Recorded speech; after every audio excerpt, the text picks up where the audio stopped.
Y lo prometido es deuda, así que arrancamos este bloque aquí abriendo la cava de Desperezate, que en realidad siempre, obviamente, es una sección que lo hacen con Diego, pero en esta oportunidad era 20 de junio, un día patrio, y justamente quisimos buscar una propuesta, ¿no? Que de alguna manera, Marisol, nos traiga muestras de distintas partes de la Argentina para festejar con un buen vino este día patrio. Una propuesta totalmente federal, Mercedes, por esto de la patria, el estar unidos, el estar juntos, y además también recordar un poco los vinos de aquella época de principio de 1800, ¿no? Que la realidad es que lo que se consumía eran vinos españoles. Claro. Un vino que se llamaba Benicarlo o Carlón, o que se fue deformando su nombre hasta transformarse en Clarete, que era un vino que venía de España, de Castellón, sobre todo para las clases más pudientes, ¿no? Estos vinos traídos de Europa, importados, claro. Exactamente, importados diríamos hoy, y que era un vino fortificado y muy tánico. ¿Por qué? Porque los barcos tenían que pasar por zonas tropicales y esos grandes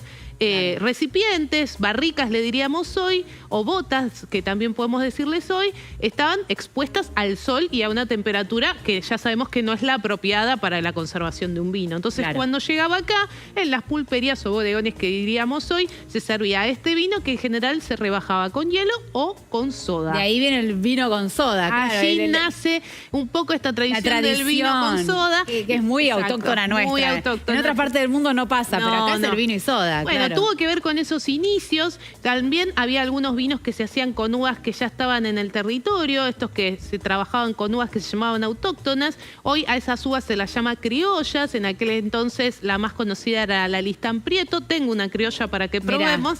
Y eran vinos mucho más livianos, mucho más delicados. Entre las mezclas de estos vinos, el que venía de España y el que se producía acá, nace este concepto también del clarete, que básicamente es un vino muy liviano, muy bebible, que en aquel entonces tenía que ver con un vino cortado o rebajado con hielo o con soda.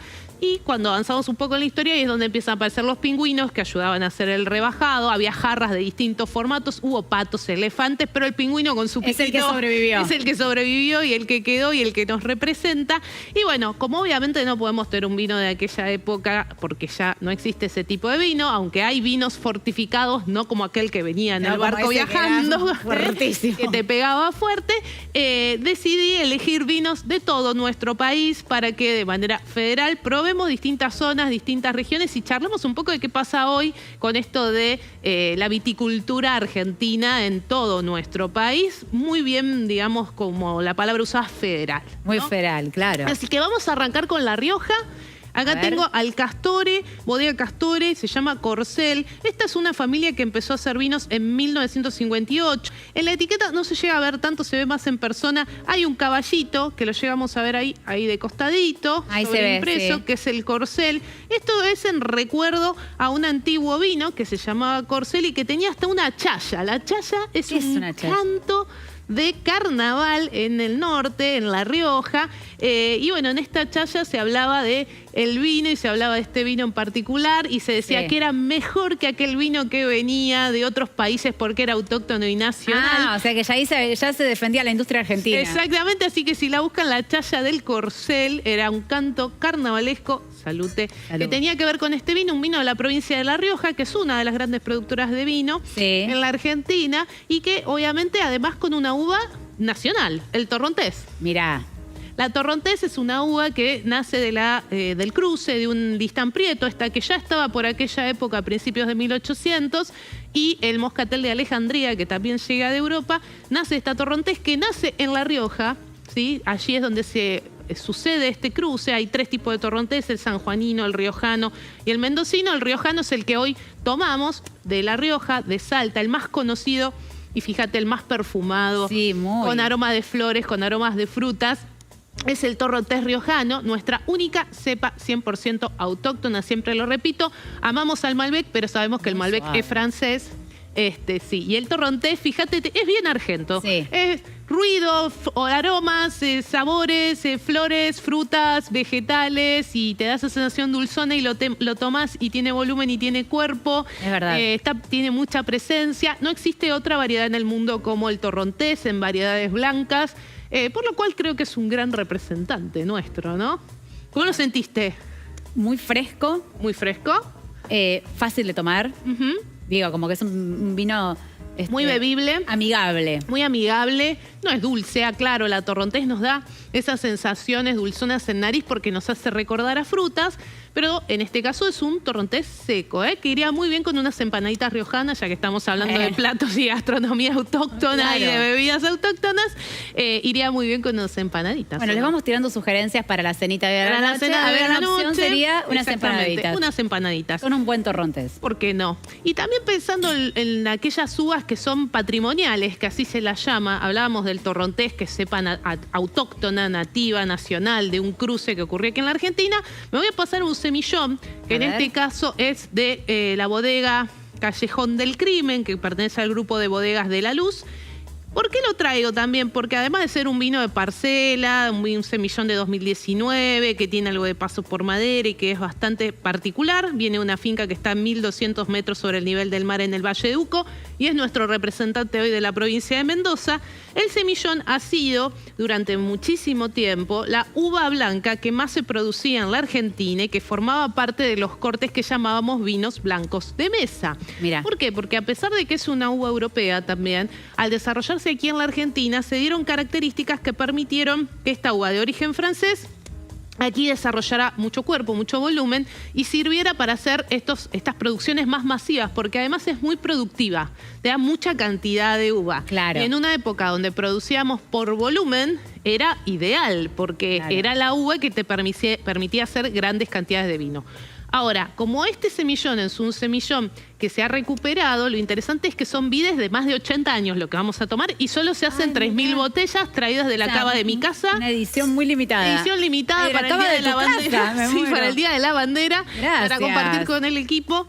Una uva que, como les digo, es una uva que fue muy fuerte y ahora está renaciendo en la industria argentina como parte de los vinos blancos de mesa de nuestro país. Así que también tenía que ver con esto de lo patrio y con los inicios de la viticultura en nuestro país, tomar y probar un semillón, además de vides de más de 80 años, que esto significa un montón. Claro, tiene historia, es un vino con historia. Es un vino con historia, de hecho lo del Callejón del Crimen tiene que ver con algunos hechos que ocurrieron, dice la leyenda, en los callejones del viñedo. Claro. Pero me parece interesante mencionar lo de los 80 años de la vid, porque, ¿sabes qué? Merced las vides, vos pones la vid en tierra y hasta los 5 o 6 años es difícil producir vino con esa vid. Tenés que tener paciencia. Tienes que tener mucha paciencia. Y las vides, después de todos los procesos que se hacen a lo largo del año, en su mejor momento podríamos decir que entran en los 40.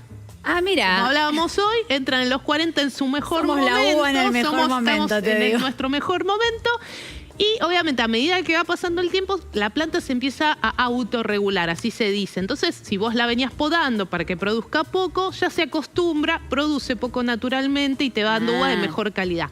Entonces, cuanto más antigua es la planta, la uva es de mejor calidad, pero también tenés menos rendimiento porque te da menos uvas. Claro. Hace más concentración.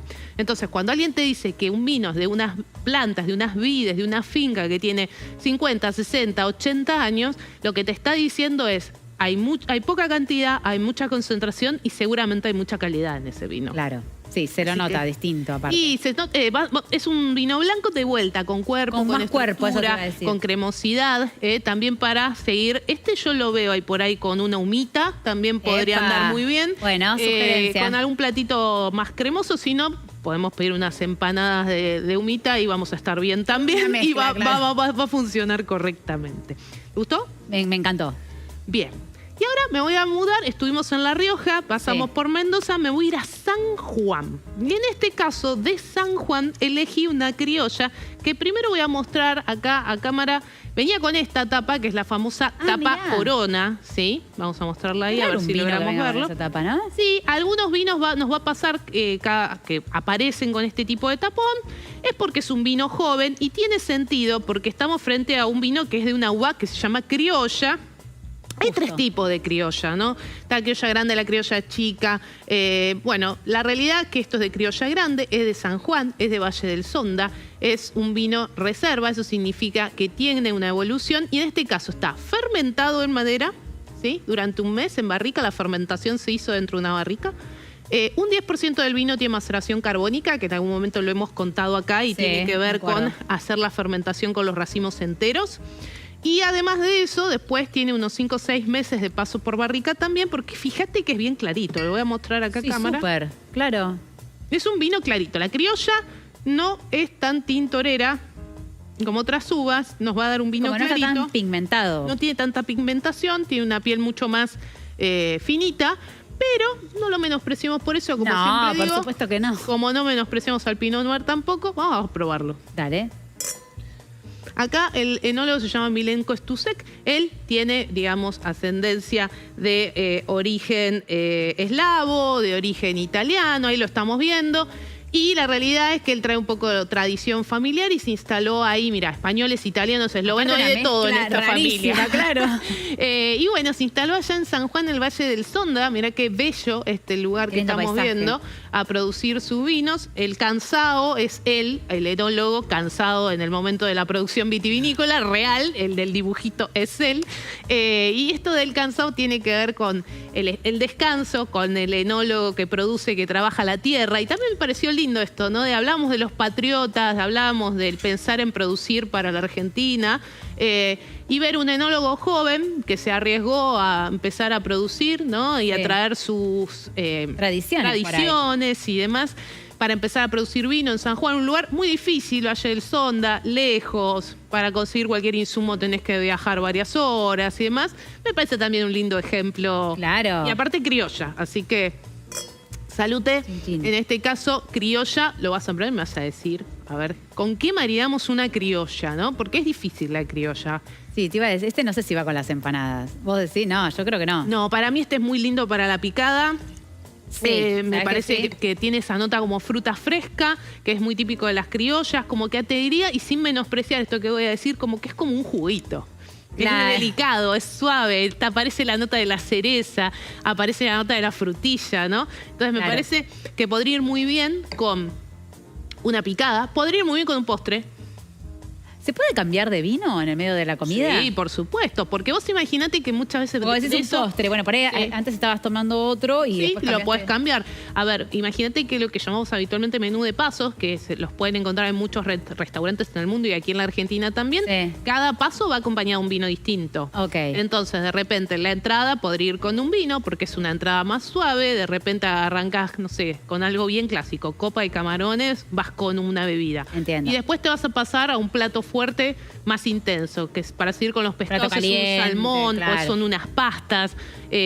Bueno, podés cambiar a un vino un poquito más intenso y después te vas a un plato de quesos con un poquito de miel y frutas secas para cortar antes del postre, te pasas a este vino. Y no sé, y el postre, dependiendo un poco que sea, si es más chocolatoso, yo iría más por un destilado. Si es algo más frutado, tranquilamente este vino lo podría acompañar. Mirá. Así que sí, definitivamente, si no han tenido la experiencia de hacer una comida, una cena de pasos, les recomiendo que lo hagan. Es muy interesante porque en general los lugares donde se hacen menús por pasos, quien diseña, el sommelier y el chef, piensa mucho en cómo unir cada uno de esos pasos con un buen vino, con el vino y que indicado, exacto, y que vayan bien, que se amiguen, que se quieran, que se armonicen, como se dice ahora, ¿viste? A algunas personas maridaje les suena como fuerte, bueno, que armonicen juntos. Claro. Así que recomendado que busquen algunos lugares de menú por paso que están buenos también. Mira qué bueno. Y ahora me voy a ir a este que les contaba antes en la mesa.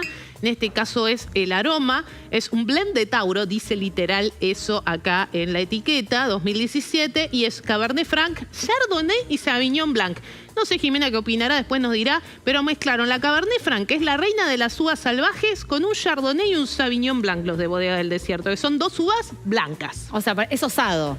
Es bastante osado, ¿sí? Es así como... Vamos a probarlo. A ver qué tal. A ver, esto hablando de innovación también y de pensar en cosas diferentes, me parece interesante porque estamos mezclando en este corte 2 uvas blancas con una uva tinta, tratando de que cada una aporte sus características. En este caso estamos hablando de Bodega del Desierto y no lo dije, pasé de San Juan a La Pampa. Epa. Sur de La Pampa. Es considerado Patagonia el sur de La Pampa, ¿no? Hablamos de La Pampa, Neuquén, Río Negro, Chubut, lo consideramos Patagonia. Debe tener otra forma de cultivo incluso. Exactamente. Esto está ubicado a la vera del Alto Valle del Río Colorado. Ahí estamos viendo, creo, algunas imágenes, ahí estamos viendo el dron. Obviamente esto es en un momento de invierno, por eso no vemos las plantas verdes, pero si miramos un poco cómo es la geografía del lugar, obviamente nos vamos a encontrar con la pampa. No va a haber altura, no va a haber montañas. Y las temperaturas son otras incluso. Son otras las temperaturas. Esto es 25 de mayo, es una bodega que nació en 2001, por lo cual ya lleva muchísimo tiempo produciendo. Y es un vino que tiene 4 meses de barrica en este caso. Me parece interesante, ellos lanzaron esta línea, como decía antes, la línea astral, que son, cada vino tiene que ver con algún signo. Claro. Y me parece interesante en este blend de Tauro la mezcla de los blancos y los tintos. Cuando pensamos en un blend, siempre pensemos que los vinos están terminados cuando se mezclan. Por lo cual, alguien, el enólogo en este caso, decidió que esos blancos podían ir de la mano a unirse o amigarse con el Cabernet Franc, que es un señor rebelde y salvaje de la vida. Y mirá lo que es esa extensión, ¿no? Estamos hablando de la pampa literal. Claro. Esto es un dron sobre la bodega. Y por algo bodega del desierto también, ¿no? Porque aquí ya en el sur de la Pampa nos empezamos a encontrar con una geografía más desértica. Claro, ¿sí? No es la Pampa verde y húmeda que tenemos todos en nuestra cabeza. A ver, vamos a probar el blend de Tauro, el aroma, que así se llama. Acá ya empezamos a encontrar otros aromas más especiados y más picantes incluso, que tiene que ver con el Cabernet Franc, que le está poniendo esa nota más salvaje, y el Chardonnay y el Sauvignon Blanc nos van a estar agregando algunas notas, lo suavizan. Claro. Y nos agregan algunas notitas vegetales más frescas que el Cabernet Franc no tiene. El Cabernet Franc tiene que ver con el morrón, tiene que ver con lo más ahumado. El Sauvignon nos va a dar alguna nota más vegetal, más de arveja, más de espárrago. El Chardonnay nos va a dar una nota más de pasto. Digamos, son como una mezcla de aromas interesante para lograr un vino. A ver, vamos a probarlo. Sí. Bueno, mucho más suave y delicado que los Cabernet Franc que probamos habitualmente. Sí. Cabernet Franc, vamos a encontrar más tanicidad. Fíjate que el tanino es bien suavecito, bien delicado. Y me pareció interesante, dijimos, venimos de La Rioja, Mendoza, San Juan, La Pampa. ¿Nos vamos a Córdoba? No, te iba a decir, ¿a dónde nos vamos ahora? Nos vamos a Córdoba.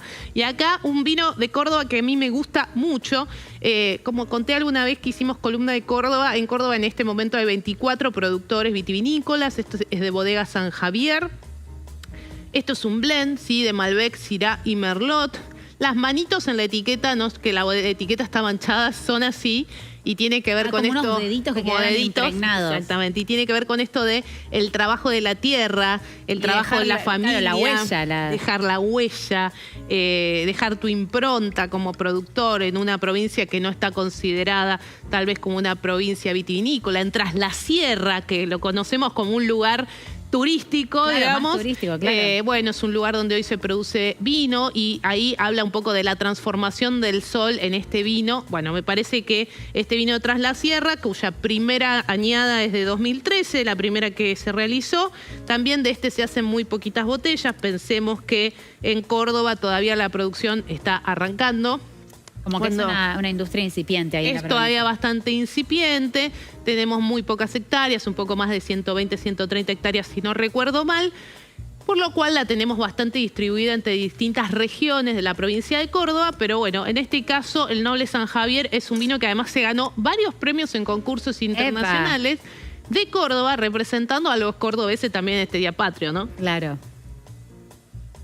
Y acá tenemos muchísima más intensidad, más presencia tánica. Sí, se siente. De un lugar que también nos da más frescura en la uva. Y obviamente en los blends, acordémonos que no solo se mezclan vinos al momento de que ya están terminados, sino que el enólogo pone su magia, ¿no?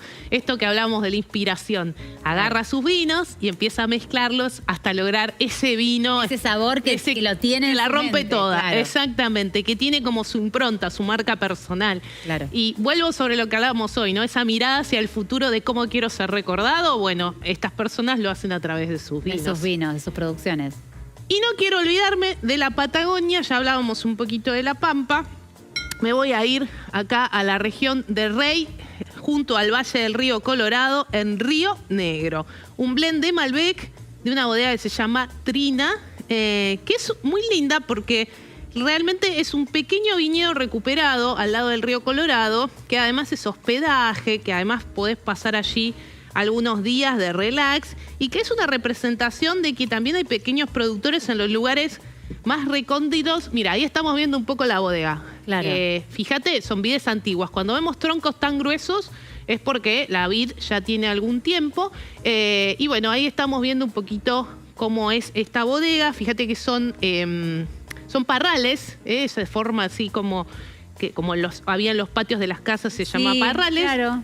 Generalmente en todos los videos que vemos espalderos, que son las más bajitas. Acá estamos viendo parrales. Y obviamente esta gente hace microvinificación, ¿no? ¿Eso qué significa? Que hace muy poquita cantidad de cada uno de los vinos que hace en recipientes individuales. Fíjate, ahí vemos algunas de estas barricas. Tienen como vinos boutique, o sea, muy boutique. Muy exclusivos. Muy exclusivos. Hay varias bodegas de estas mucho más pequeñas que hacen lo que se llaman microvinificaciones. Incluso algunas grandes, para algunas líneas hacen microvinificaciones porque quieren hacer una tirada muy cortita. Algo distinto, claro. Muy distinta, y por ahí hacen algo de investigación. Y ahí estamos viendo la posada, fíjate, al lado del río Colorado. Ay, re lindo. Claro, aparte hermoso lugar. Vas, tenés los viñedos, ves un poco del río, estás tranquila y la paz de la naturaleza. Y nada, de vuelta a pensar en lo hermoso que es nuestro país, y qué bueno que Belgrano y San Martín y todos los que estuvimos hablando hoy, nuestros patriotas, hayan luchado porque tengamos nuestro país y podamos probar y que todo podamos esto. disfrutar totalmente. Así que salud.